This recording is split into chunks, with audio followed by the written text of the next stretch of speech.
I want the verse. What's that? Bring the verse up. It doesn't say that. I mean, I know. By the way, with the verse doesn't say the testimony of two women is equivalent to one man. Bring up the verse. Hold this, please. The testimony of one woman is equivalent to four men. Testimony of one woman will be taken. Just give me 2 seconds. Will be taken. So the thing is, will be taken, and the four men's testimony will be rejected. So what people do is they take things without reading it properly, out of context, and what they do is they present things in a way that makes it look bad.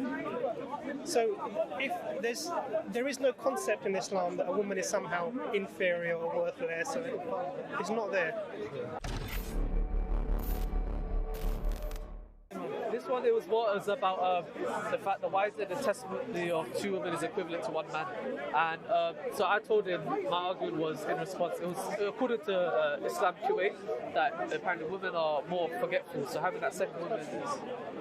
The verse is. I can show you. No. I don't want the explanation. I want the verse. What's that? Bring the verse up. It doesn't say that. I mean, I know. By the way, the verse doesn't say the testimony of two women is equivalent to one man. Bring up the verse. Hold this, please. I just look because for me, Islam Kuwait, I consider it to be reliable somewhat. Bring up the verse. Before you go into the, because you're missing the verse. Bring up the verse, please. I can't remember the verse. Which is it? It's Al-Baqarah 282. So yeah, because here is Islam Kuwait, with regard to the witness of two women being equal to a testimony of one man, Allah has mentioned the wisdom behind specifying the number of two. Before you go there, the explanation, read look at the verse. Oh, okay. Yeah. Because what you're doing is you're taking the.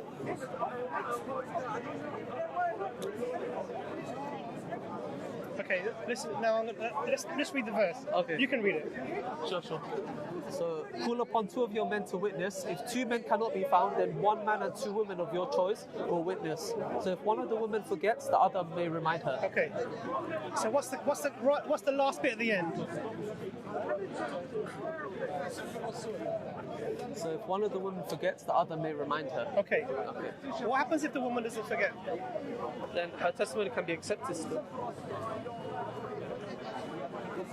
Not only that, but we've got. Let this sink in a bit.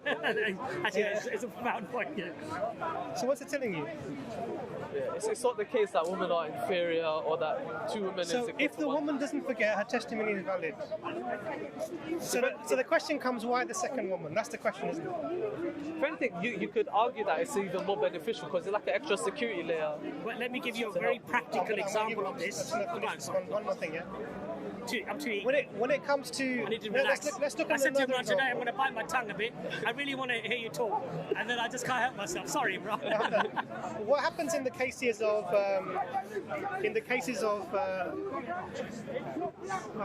forgotten the thing. Sorry. That's okay, you carry on. No, I'm sorry. It's going to come to me. There are some, I can't remember the case now, it's just one in my head, where the testimony of one woman is equivalent to four men. Where's that? Let me find it for you. You talk, and I'll find this. So this is the thing. Now this is one woman.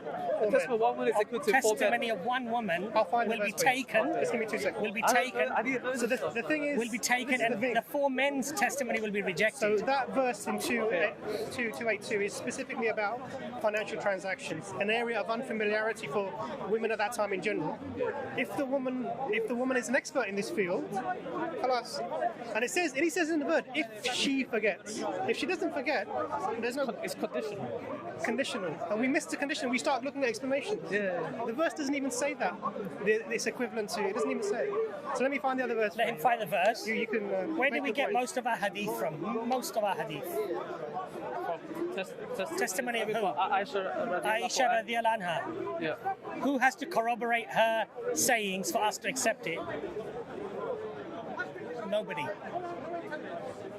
She said it, we accept it. Because she was the closest to our Prophet. But she's a woman.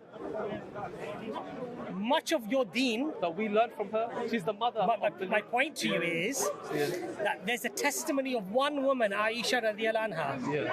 Most of the marital affairs of how to be with your wife, the ghusl, etc. So many other aspects of married life. Where do we learn all this from? Aisha radiallahu anha. Which Sahabi, which companion said, hold on a second, you're one woman, have you got a witness to say what you're saying? No one. Nobody. They accepted it.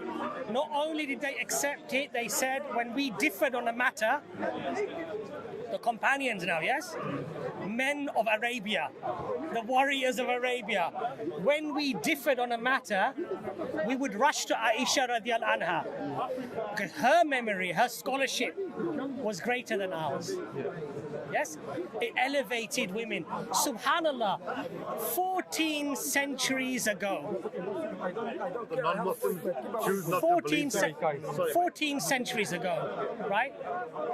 14 centuries ago, when the women within even our Western world were cattle. Did you know you could go to a market and sell your wife in England? Do you know when that stopped? I think it was the 20s or the 30s, possibly even later than that. Just Google it. You could take your wife to a market and you could sell her. Some men still want to do that, don't they? Yeah, right? But what did Islam say 14 centuries ago? Her testimony, if she says something, is above the testimony of all of the men. Why? Because Islam never said, because you're a woman, your testimony is not accepted. And look at the beauty here. We're talking about the religion, of how we practice our religion. And much of it comes from the testimony of Aisha radiallahu anha. So when people think about these things, think a little bit deeper, a little bit more nuanced. Have you found the verse? I found the verse for you. But can I just quickly ask something? My friend doesn't have any problems with, Aisha radiallahu age, because he understands the hikmah. Yeah, but that's a different... Because, for example, correct me if I'm wrong, but the fact that she was young, also, because of her memory, we got so much. Well, that's a different discussion. The discussion of testimony, of trust, of value, of worth. Subhanallah, if you look what Islam did in terms of, the treatment of women, uncomparable, really. So here we go. So this is Surah An-Nur, ayah number 4, yeah? Just read what it says. Okay, those who accuse chaste women of adultery and fail to produce 4 witnesses, give them 80 lashes each, and do not ever accept any testimony from them, for they are indeed the rebellious. Except those who repent afterwards and mend their ways, then surely God is all forgiving, most merciful. So this is someone's being accused of being unchaste, a woman. What do you need to do to prove the case against her? Produce 4 witnesses. Otherwise, you can't do that. If someone makes the accusation and you get 1 person, 2 people, 3 people, they would be lashed because it's not sufficient. It goes on. And those who accuse their wives of adultery but have no witness except themselves, the accuser must testify, swearing 4 times by God that he is telling the truth, and a 5th oath that God may condemn him if he is lying. For her to be spared the punishment, she must swear 4 times by God that he is telling a lie, and a 5th oath that God may be displeased with her if he is telling the truth. You would have suffered had it not been for God's grace and mercy upon you, and had God not been accepting of repentance, all wise. So here, what's being said, that if a husband's accusing his wife now it's a man and a woman, right? That you've done something. She's saying no. He has to swear 4 times, and then a further 5th time to condemn himself that this is the case. How does she rebut him? She does the same. And whose testimony is listened to? It's still the same. So nothing has changed. His accusation is not accepted. So this idea so what people do is they take things without reading it properly, out of context, and what they do is they present things in a way that makes it look bad. So if there is no concept in Islam that a woman is somehow inferior or worthless, it's not there at all. Paradise is at the feet of your mother. If you want to get to paradise, have a daughter 3 daughters who you treat well and teach them in the deen, and then you marry them, and so you kept them while you educate them, and you marry them off to their husbands. Great way to Jannah. Someone said, "Oh, I've only got 2. Oh, for you. I've only got 1 for you as well." So the women, our daughters, are our gate to paradise. This comes from a society where they were burying their daughters alive when they were born. Can you imagine that this is paradigm shift, I know. day and night. And then people come and they make accusations. It's just Another thing to reflect upon is that, you know, if the Queen mentioned you by name, you would feel honored, right? You'd feel respected, you'd feel honored, elevated in terms of societal value, worth maybe. Yeah. What about when Allah mentions you, Yeah. right? Does Allah mention man more times than he mentions woman in the Quran? He mentions them exactly the same number of times. So Allah is mentioning the woman just as much as he mentions the man. Whole chapter dedicated to Maryam. A whole chapter dedicated to woman. Yeah. Oh yeah. Well, listen. Chapter 4. Chapter 4 here. Right? And Allah talks about, women such as a wife of Pharaoh. Asya. Yes. And he speaks about women, Maryam, alayhi salam, right? And what does Allah say about these people, about these women? SubhanAllah, elevates them. Now you contrast that to the other scriptures. The woman is often seen a very derogatory term. Yeah. She's mentioned less. And whenever she is mentioned, it's with negativity. She was the one that made Adam fall. She's the one who entices man. She's the one who speaks. If she speaks in the church, shave off her head. The woman shall not speak.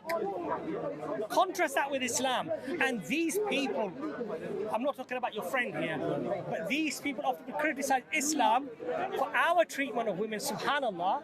I'm not saying that all Muslims behave fairly and justly to women. Clearly that doesn't happen, of course. But what does Islam say about the elevation of the woman? You know, paradise is beneath the feet of your mother. Who deserves my best treatment, my best interaction? Somebody asked the Prophet Muhammad, peace be upon him. What does he say? You're obedient to your father, look after your father's need, listen to your father. No? Mother 3 times. He said, your mother. He says, and then who? Your mother. And then who? He says, your mother. Subhanallah. Mother, 3 times. And then? Your father. This is the status of women in Islam. We elevate them, mashallah. We respect them. We honor them. You know, and the Prophet ﷺ said, the best of you men are the one who are best to your women, your wives. Yes? These are literal teachings from the Prophet of Allah telling us to be gentle, to be kind, to be loving. In fact, the Prophet said, give gifts. Give your wife gifts. When you come from a journey, don't surprise her. Tell her, my love, I'll be coming at this time. Give her an opportunity. If she wishes to get herself ready, or she wants to get the house ready, or she just wants time. Don't just secretly turn up on the door expecting to catch her, which is what some people do. Right? Islam says don't do this. Don't have doubts of your wife. Don't have shak and shubha. Inform her with kindness. My love, I'll be returning, I should be home around 8 o'clock. Because her sanctity, her home, her privacy, all of these things are also respected in Islam. So this notion really of the treatment of women, this is very much misrepresented in the West. And they look at some people who act badly and they say, oh, look, this is Islam. It's not Islam. Alhamdulillah. Bro, lovely talking to you. This has been Okay, so one of the most productive conversations. Alhamdulillah. We're going to send you. We're going to put the link for that video. That video that Dr. Imran spoke in about. the description of this video, inshallah. I also explained to the brother that we're going to be doing a stream. Mashallah, brother Ben came up with a fantastic name. I think it's a really good name, called Doubt Busters. Yeah, I like that. Okay, so mashallah, we're going to be doing a regular stream for questions like this, sometimes with guests, sometimes with what we find online, and we will try to, inshallah, do that regularly. So it helps us, inshallah, and the brothers and sisters who have some doubts, maybe, to sort of give them clarity. I think that'll be, sorry, I was going to say. I was going to say send your friend our way, either on the street, or if not, then the lighthouse by Sapiens. get him an appointment there. Otherwise, if he wants to contact us privately, feel free to do that. Yeah, no problem. Yeah, 100%. Like, I feel like this is something that's so important, especially amongst the youth. Like, I have a lot of friends who are kind of in a similar kind of boat, and as much as it's beautiful to see many people entering and becoming Muslims, unfortunately, the reality is a lot of people are leaving through the back door. Because the thing is this, that, you know, people say, how do I become spiritually connected to Allah? How do I form that connection? And one of the very important things the scholars tell us is learn about Allah, get knowledge of Allah, learn about Allah's attributes, learn about the deen. When we don't have the foundation, the building, you build a building on sand, then the waves come and the buildings fall. The smallest arguments, the smallest disruption in your life, because you don't have a strong foundation. And that foundation comes with the knowledge of Allah. Learn about Allah, learn about the seerah of the Prophet Muhammad sallallahu alaihi wasallam, the life of the Prophet Muhammad, because that, inshallah, will be your foundation. So inshallah, may Allah help us and help the brother as well. Let him see the video. Let him inshallah come, if he wants to ask us privately. He doesn't need to come on a stream if he doesn't want to. But the Sapiens Institute, mashallah, the Lighthouse Project, you know, we've plugged that a few times. It's a very good place for people to go if they have doubts, inshallah. Thank you so much. So sorry for my question. No. As I said to you, a lot of people learn from that. as I said to you, that you asking these questions, inshallah, other people may benefit from them. So brothers and sisters, if you like that video, click on that link on that video, and inshallah, I'm sure you'll enjoy it.